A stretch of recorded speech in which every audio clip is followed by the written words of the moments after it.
On est au centre de la céramique contemporaine à Kéramis.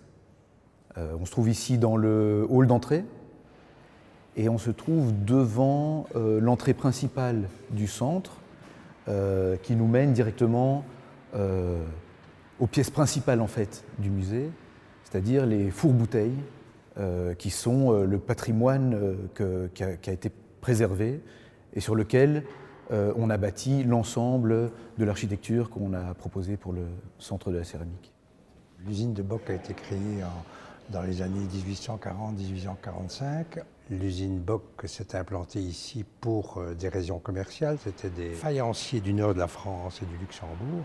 Après l'indépendance de la Belgique, s'ils voulaient vendre leurs marchandises sur le marché belge, eh bien, l'implantation sur le sol belge s'est imposée. Et c'est comme ça que la faïencerie s'est installée sur le site du hameau de Saint-Vaast et qu'on a créé la ville de la Louvière autour des 17 hectares de l'usine. Quand on a commencé le concours ici, la première visite qu'on a faite avec l'ensemble des autres équipes, en fait ce bâtiment était à l'abandon depuis un certain nombre d'années et on est rentré par la même porte qu'on vient de franchir. Et je pense que tout le monde a eu le même ressenti physique en fait, face à ces fours qui font 8 mètres de diamètre sur 12 mètres de haut, entièrement en briques, cerclés de métal, et il y a vraiment une sorte de réaction physique face à ça. Il faut imaginer qu'il faisait noir dans ces fours, il y avait un peu de lumière à travers certains plastiques sur les fenêtres, il faisait noir, c'était envahi de végétation, et on se baladait entre ces 3 énormes sculptures. Vraiment, on avait l'impression très proches les unes des autres. Ça a été notre première réaction par rapport à ce qu'on voulait faire vivre aux visiteurs qui allaient franchir la porte. On voulait redonner le même sentiment finalement. Et donc c'est pour ça qu'on a décidé avec toute l'équipe de se dire ok, ça, voilà, les pièces principales du centre de la céramique, ça doit être ces fours, et on va confronter le visiteur directement à ces fours dans un premier temps, et puis le visiteur va pouvoir se faufiler à travers le centre de la céramique à sa propre manière, quoi. Mais on peut faire le tour. Hein. En fait, tu as ici tout autour, il y a, Michel, 12 alandiers, ouais. C'est ça ? Et en fait, ces alandiers étaient remplis de charbon par des chariots qui circulaient en fait sur ces rails. Tout le long, on a gardé quelques chariots. Il faut s'imaginer qu'ici, il y avait une chaleur étouffante, quoi. Donc, ceux qui travaillaient ici devaient mettre des toiles de jute mouillées pour rentrer en fait dans les fours. On va voir une des entrées des fours qui en fait prend la forme du corps humain pour avoir un minimum de déperdition depuis ces fours. On voit que dans le bâtiment à côté, il y avait en fait des anciennes ouvertures qui communiquaient avec tous les autres bâtiments qui ont été démolis. En fait, ce qui devait être cuit arrivait par des chariots par ce côté-là, en fait, et ils arrivaient directement par les entrées là-bas, avec une passerelle, ils rentraient dans ces grands fours. L'outil de production, c'est l'entrepôt avec les fours. Ils sont indissociables. Et c'est pour ça, d'ailleurs, qu'ils ont classé non seulement les fours, mais l'entrepôt à côté. Alors que l'entrepôt à côté, architecturalement, n'a pas une valeur architecturale bien particulière. Il y avait des milliers de bâtiments industriels construits sous cette même manière de construire, colonnes en fonte, poutrins en métal avec des voussettes. C'était des bâtiments tout à fait industriels au sol avec des dalles, ce qu'on appelait des dalles d'usine, qu'on a remis d'ailleurs maintenant au niveau de la restauration également.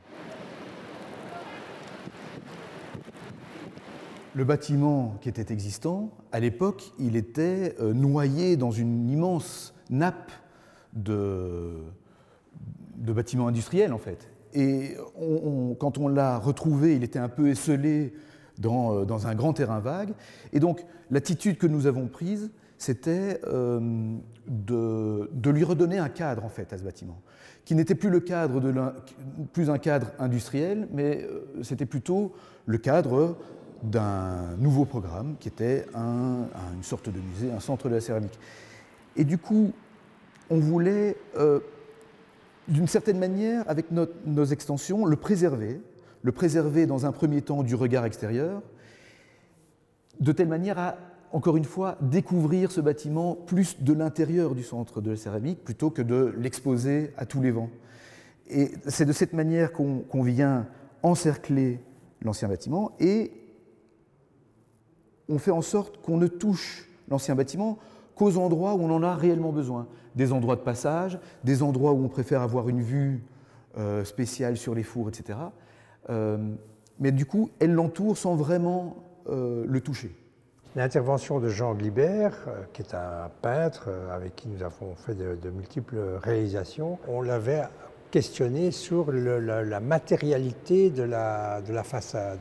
On travaillait avec le système traditionnel d'une façade qui est un parement donc qui est constitué de plusieurs matériaux, un isolant, un support pour un enduit ou un crépi ou une peinture, et puis cet enduit. Alors la question se posait, c'est quoi pour nous cet enduit?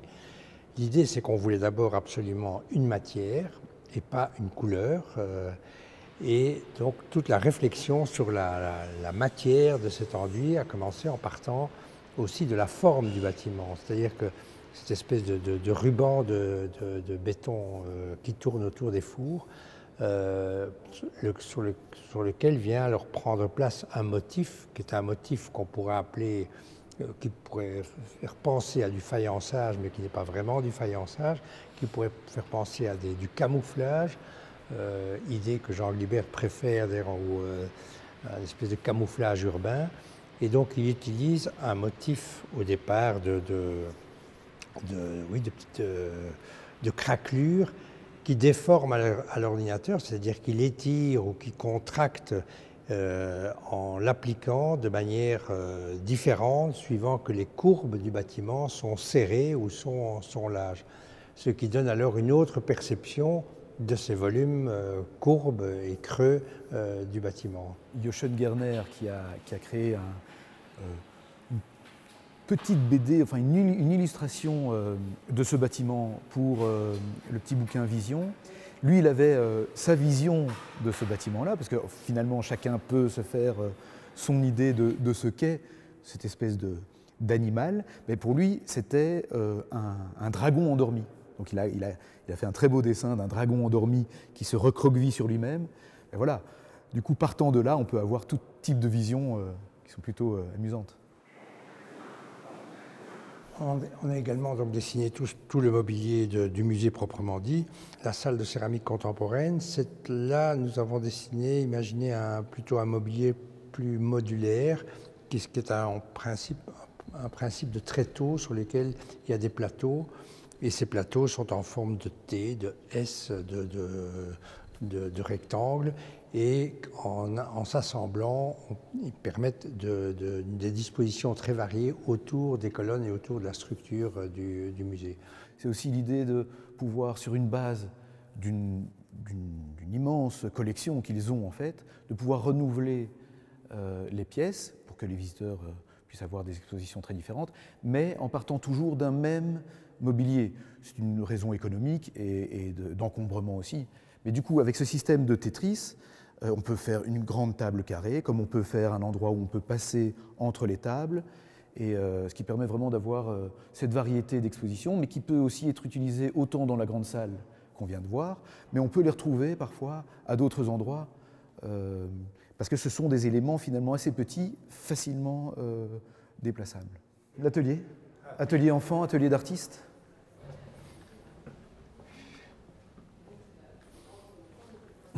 Voilà ici, l'atelier pour enfants. Bonjour. Bonjour Olivia, bonjour Claire. Donc tu vois toujours le même mobilier qu'on a décliné ici, c'est pour les ateliers d'enfants avec leurs tabourets. Bonjour. Bonjour, on vient visiter l'atelier. Merci. Salut Olivia. Voilà, mais donc là on voit, on a la chance de voir l'atelier d'artiste en activité.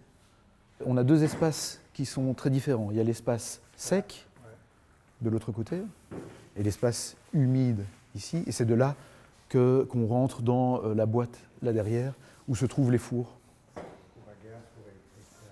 Voilà.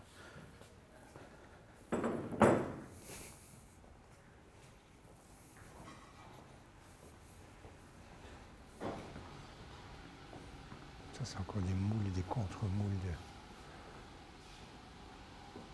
Donc, tu vois que l'atelier, c'est une réalité, ce n'est pas uniquement une intention, mais elle est vraiment largement utilisée. Il y a 2 personnes en permanence, Olivia et Claire. Et c'était l'objectif dans leur programme, c'était de vraiment faire de ce lieu un lieu habité. On n'est pas dans un... C'est pour ça que ça ne s'appelle pas un musée, c'est vraiment voilà, de la céramique contemporaine. Et du coup, ils voulaient absolument que les gens puissent visiter aussi parfois l'atelier et voir ce que c'est. La céramique, c'est pas... c'est humide, il y a de l'eau par terre, c'est vraiment un travail artisanal. Dans le terme, il n'y a pas ce côté muséal, c'est vraiment un objet vivant, c'est comme ça qu'il l'imaginait, et c'est comme ça que nous l'avons aussi transformé dans son architecture, quoi.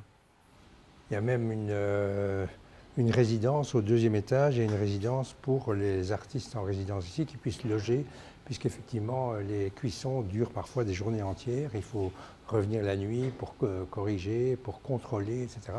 Donc ça permet d'avoir quelqu'un à demeure, indépendamment du musée, et qui a sa résidence. Et donc il y a cette résidence, et une fois que la résidence est terminée, il y a l'exposition qui va directement dans les nouvelles salles. Donc il y a vraiment en permanence cet aller-retour, quoi.